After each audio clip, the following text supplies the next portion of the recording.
Pertama-tama kita semua mengetahui bahwa ada kekurangan anggaran ya 15 triliun. Tetapi kalau menurut saya mari kita koreksi diri.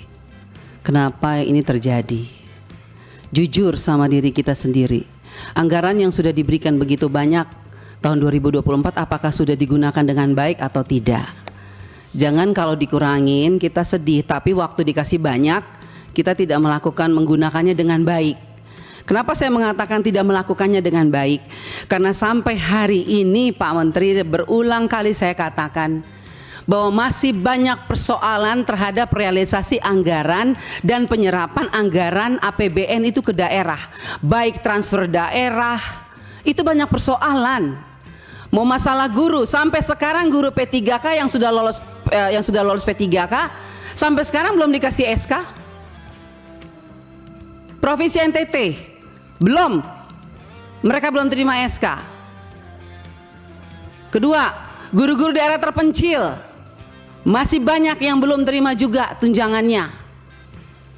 Ketiga, banyak bangunan-bangunan sekolah yang masih terbengkalai padahal dari 2021 anggarannya. Saya kasih contoh, di Kabupaten Kupang ada 17 sekolah bangunan yang dari 2001 sampai sekarang tidak terselesaikan. Mau lagi, kita lihat lagi dana-dana PIP. Nah, makanya kemarin saya mengatakan bahwa kalau KPK memberikan rekomendasi kepada Kemendikbud, harusnya Kemendikbud sadar. Karena apa, kami ini Dewan, kami sudah bilang setiap rapat banyak persoalan, lakukan pengawasan, laporkan kepada kami. Tapi kami tidak pernah didengar. Ya kan? Akhirnya sekarang KPK memberikan rekomendasi, baru seakan-akan Kemendikbud kayak kebakaran jenggot. Bahkan kami anggota pemangku kepentingan mau diatur sama Kemendikbud untuk melakukan verifikasi oleh dinas. Loh, Anda sebagai kementerian mau nggak dilakukan verifikasi sama dinas? Jangan suruh dinas, jangan suruh apa yang kita usulkan harus dilakukan verifikasi oleh dinas. Kita ini lembaga tinggi negara, wakil rakyat. Kita yang menentukan anggaran di Indonesia ini. Bagaimana kepala dinas bisa memverifikasi data yang kita berikan? Anda sebagai kepala kementerian mau nggak diverifikasi sama dinas? Bapak Ibu ini kan orang-orang pintar setahunya saya di Kemendikbud. Orang-orang berpendidikan. Kok bisa salah mengambil kebijakan? Bu Sekjen, Anda mengeluarkan Perseksjen yang dimana poin nomor 3 dikatakan bahwa data yang direkomendasikan sebagaimana dimaksud pada huruf B diverifikasi oleh Dinas Pendidikan. Loh, kita ini pemangku kepentingan usulkan itu dari Dapodik sekolah. Dapodik itu harusnya kan, makanya tadi Pak Andre bilang operator sekolah itu diperhatikan karena semua itu dari operator sekolah. Kepala sekolah aja kadang-kadang tidak tahu apa yang terjadi dilakukan oleh operator sekolah. Dinas pendidikan juga nggak tahu. Nah, kementerian juga. Jadi kalau mau lakukan verifikasi, harusnya kementerian melakukan verifikasi terhadap dinas, dinas lakukan verifikasi terhadap kepala sekolah, hasil verifikasi itu baru diberikan kepada kami. Itu jangan dibolak-balik. Bahkan saya minta Bapak Ibu pimpinan, kita ambilkan rekomendasi kepada KPK, periksa APBN yang ada di Kemendikbud. Karena ini banyak persoalan, PIP, KIP, dana BOS, banyak hancur ini. Tolong Ibu, saya minta Pak Pimpinan, kita berikan rekomendasi kepada KPK, periksa dari 2021, 2022, 2023. Nggak usah tambah anggaran kalau memang banyak korupsi, uang negara habis, bukan untuk rakyat. Saya marah Pak Menteri untuk sekian kalinya. Karena memang ini kenyataannya di lapangan. Jangan dong kita dibikin seperti anak kecil. Kok apa yang diusulkan kita mesti diverifikasi oleh Dinas Pendidikan? Anda mau nggak sebagai menteri diverifikasi oleh Dikbud, oleh dinas?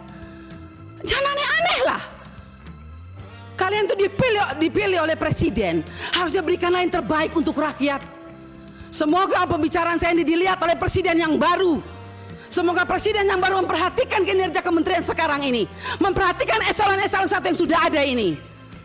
Tidak memberikan solusi kepada negara, hanya membuat persoalan di daerah. Yang tertinggal tetap tertinggal, yang guru menangis tetap menangis. Bicara plafon digital, Mana keadilan untuk daerah 3T? Enak daerah-daerah yang sudah ada internetnya diberikan terus. Tapi kita yang daerah 3T yang tidak ada internetnya dibiarkan begitu saja. Mana keadilan sosial bagi seluruh rakyat Indonesia, Pak Menteri? Saya sangat kecewa.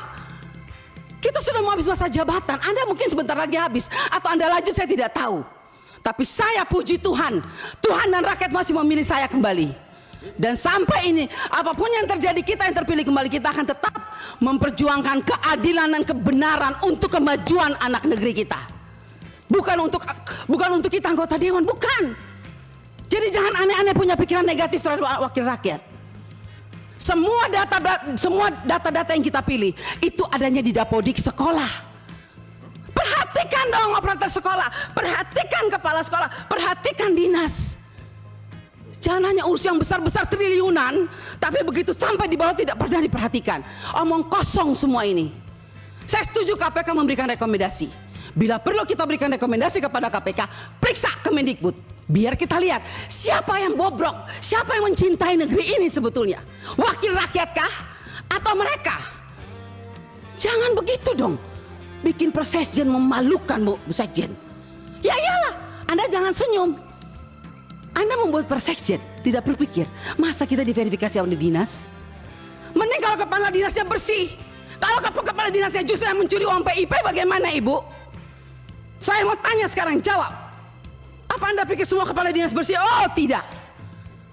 Mari kita buktikan. Mau? Kita turun, kita buktikan, kita tanya jangan sama kepala dinas. Tanya sama penerima PIP. Itu baru bisa jawab jawabannya. Kalau Anda hanya turun hanya di dinas, semua jawabannya bagus. Tapi coba turun ke rakyat.